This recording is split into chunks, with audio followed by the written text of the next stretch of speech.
Would you give me water to drink? Wampaye amazi yo kunywa. Would you let me go home? Wareka nkataha nkajya mu rugo. Yeah, give me your phone. Give me your phone. Inkweto za mpa telefoni yawe. Niba uri gusaba telefoni yanjye, ndi gusaba telefoni yanjye bwite, you can say give me my phone. Give me.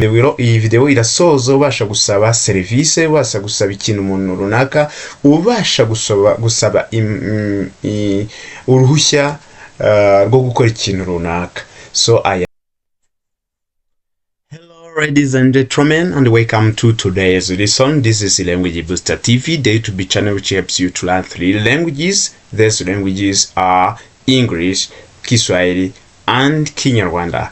So this YouTube is very important because it helps you to learn these languages for free and at once wherever you are. So umuyoboro YouTube ngo ikaze ku isomo rya none. Umuyoboro YouTube wa Language Booster TV, umuyoboro kwigisha indimi 3 zirimo ikinyarwanda, icyongereza ndetse n'igiswahili. Umuyoboro w'ingenzi ukwigisha indimi zombi icyarimwe aho waba uri hose kandi kubona. Great. We are in program Run English 12, the lesson number 15. Turi muri gahunda y'icyongereza, iri ni isomo rya 15. We encourage you to watch the previous lessons. Dugushishikarize kureba video zatambutse. You will learn more from those videos. Urigiramo byinshi muri izo video zatambutse. So today's lesson, isomo ry'uno munsi rero, we are going to learn how to request something in English. Tugiye kurebera hamwe uburyo wasaba ikintu mu cyongereza. So let's learn to ask for something. Mureke twigire hamwe uburyo wasaba ikintu mu rurimi rw'icyongereza. Let us give you some examples. Give me a little water to drink. Amazi yo mutuzi ko kunywa. Would you show me the way? Wanyereka inzira. Would you show me the way? Wanyereka inzira. Would you show me the way to head teacher office? Wanyereka inzira yerekera inzira igana ku biro bya director. Yeah. So in this lesson at the end of this lesson, you will be able to ask for permission, to ask for something, to ask for any service. Iyi video irasoza ubasha gusaba service, ubasha gusaba ikintu umuntu runaka, ubasha gusaba uruhushya rwo gukora ikintu runaka. So I am your teacher Eric, ndi mwarimu wanyu Eric. Remember to subscribe to this channel. This is Language Booster TV, the YouTube channel which helps you to learn those languages I have mentioned. N'umuyoboro YouTube witwa Language Booster TV ugufasha kwiga indimi 3 zitandukanye zirimo icyongereza, ikinyarwanda ndetse n'igiswahili nkuko nabikubwiye. So without take too much time, also when you find these videos helpful, nuramuka kandi usanze ino video yagufashije ari cyo wakunguye, remember to share to your friends. Remember to share to your friends. Remember to subscribe, remember to like, and remember to comment in the comment section. Remember this, you can advertise your business by just contacting our WhatsApp number that is displayed in your screen. Ushobora kutwandikira kuri nimero WhatsApp iri gucishwa kuri screen yawe tukakwamamariza ibikorwa. Did you know that when you don't advertise your business, you can't grow? It can't grow. Wibuka yuko umukobwa waheze mwanyina, wabuze umuranga aheze mwanyina. Yes, we can help you to advertise your business. Tubasha kugufasha kwamamaza ibikorwa byawe. Another thing, are you a student? You want to learn English, Kinyarwanda and Kiswahili? Uri umunyeshuri ushaka kwiga icyongereza, ikinyarwanda ndetse n'Igiswahili? We can help you. Are you new English learner? Uri umunyeshuri mushya uri kwiga icyongereza? In any service you deliver, services waba utanga, we can help you. Just contact us via WhatsApp number that is displayed on your screen. Without taking too much time, let us start. Tudatwaye kirekire, reka dutangire. Would you show me the way? Wanyobora? Yes. Dear viewer, dear friend, in our daily conversation, we need to ask for something. We need to ask for help. We need to ask for permissions. We need to ask for any service. Dushobora mu buzima bwacu mu biganiro tugirana tujya dukenera gusaba ikintu runaka, tujya dukenera gusaba ubufasha, tujya dukenera gusaba service runaka, tujya dukenera gusaba uruhushya rwo gukora ikintu. So in this lesson we are going to learn how to do it properly. Tugiye kurebera hamwe uburyo wabikora neza.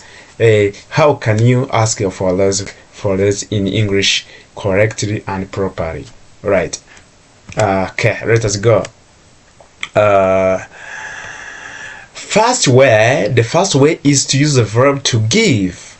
Give followed by the object. The verb to give. Let us try to give you examples. Uburyo bwa mbere ukoresha verb to give ivuga impa, to gutanga. So you're going to say, give me your shoes. Give me your shoes. Ma, give me, yewe, me. Ushaka kugaragaza ko ari wowe fata give uyikurikize me.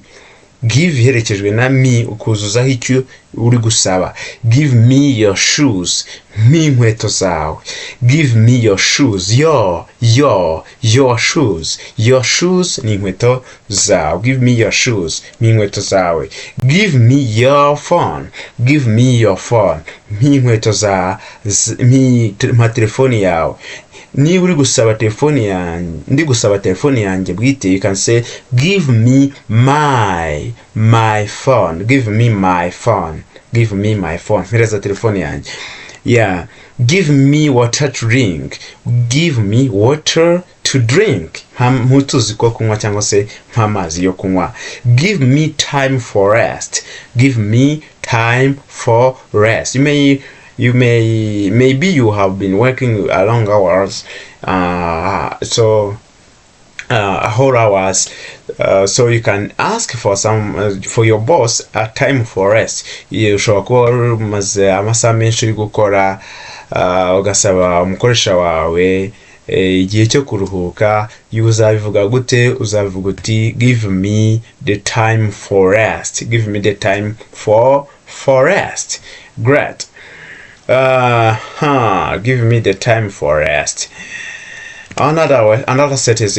Give me peace, please. Give me peace, please. Mpa mahoro. Mbabarira, mpa mahoro. Give me peace. Give me peace. So the first way is to use the verb to give followed by the object.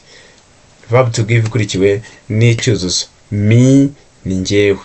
Give you but sometimes when we are asking we use me. Igihe kenshi turi gusaba dukoresha me tugaragaza ko ari twe turi gusaba. Me.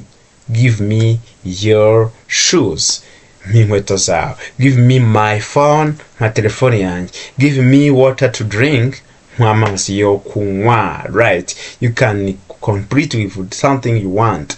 Ushobora kuzurisha n'ikintu ushaka gusaba. Uri gusaba ikintu uri gusaba ushaka ko baguha nicyo nawe uzuza inyuma ya give me.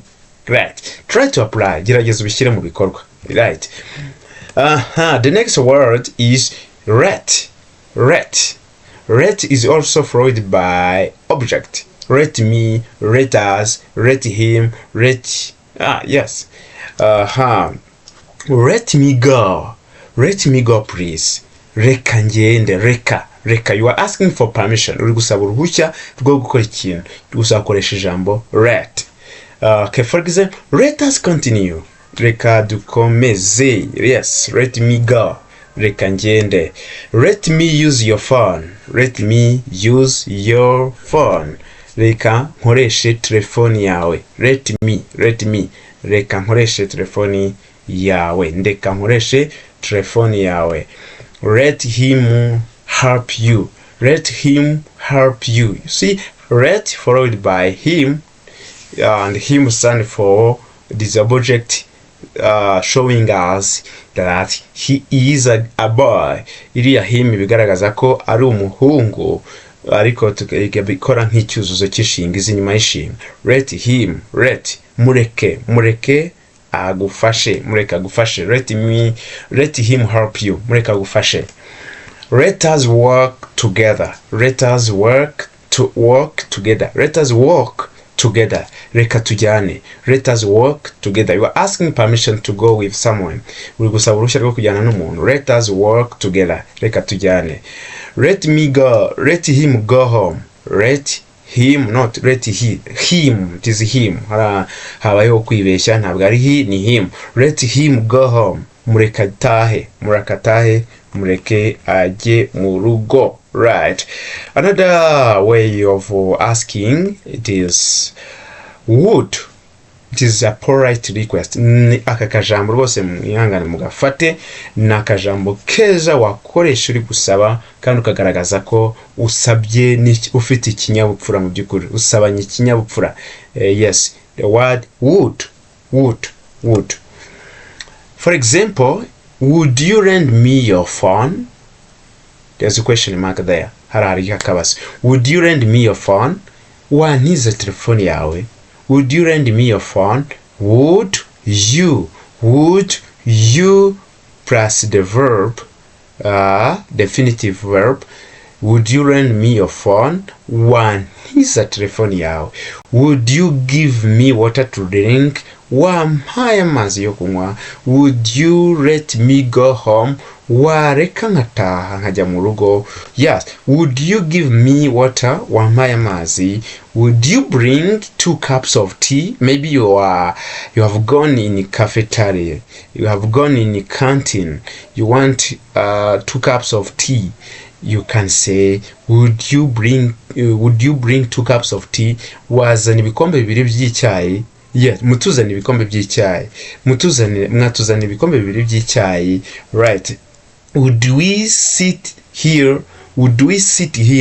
Ese twicare hano. You are asking permission to sit here. Uri gusaba uburenganzira bwo kwicara hano. Would we sit here? Ese twakwicara hano.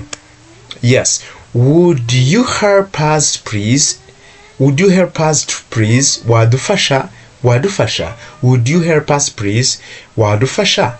Yes. Would ni uburyo bwiza bwo gusaba service mu kinyabupfura. Ushobora gusaba ikintu ukoresheje would you, uri gusaba umuntu runaka. Would you give me, ukuzaho verb ivuga igikorwa. Would you give me, wampaye. Would you lend me, wantisha. Would you bring, wazana. Would we sit, twicare hano. Would we sit here?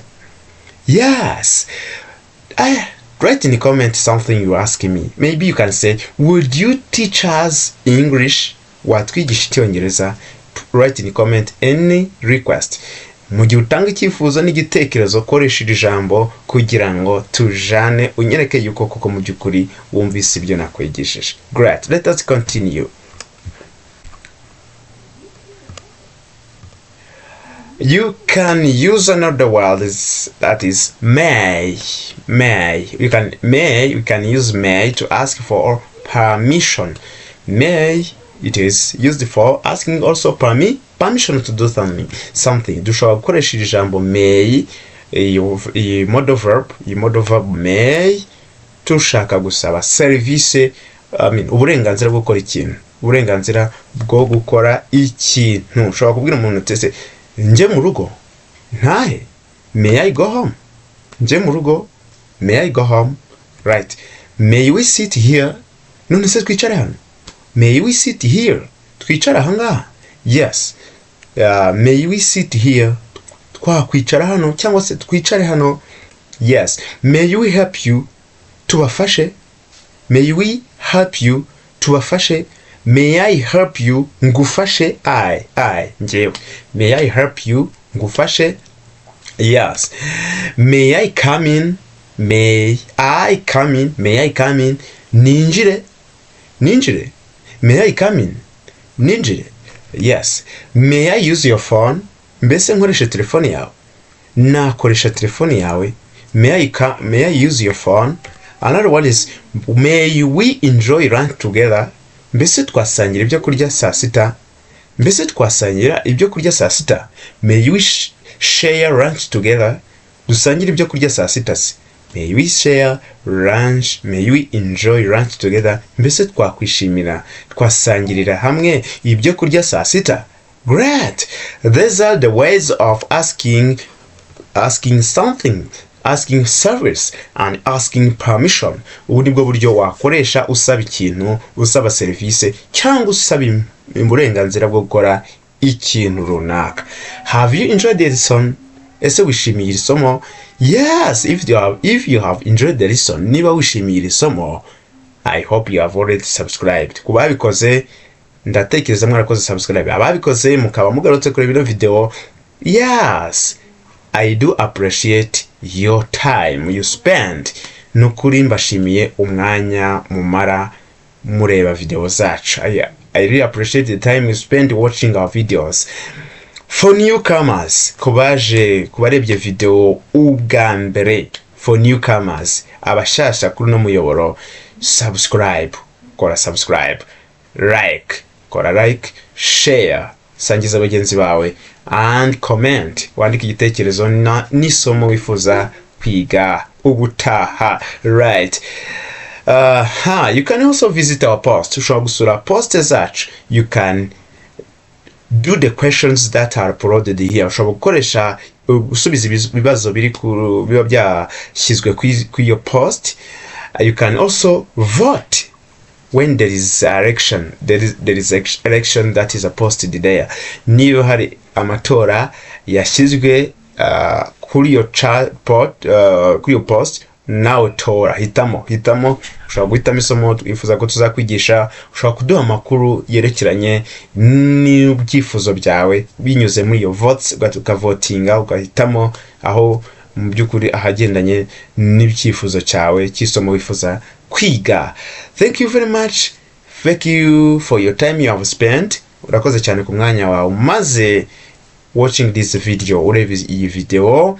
I hope you have learned anything. Ndatekereza hari ikintu wigiye muri no video. I hope you have done all possible.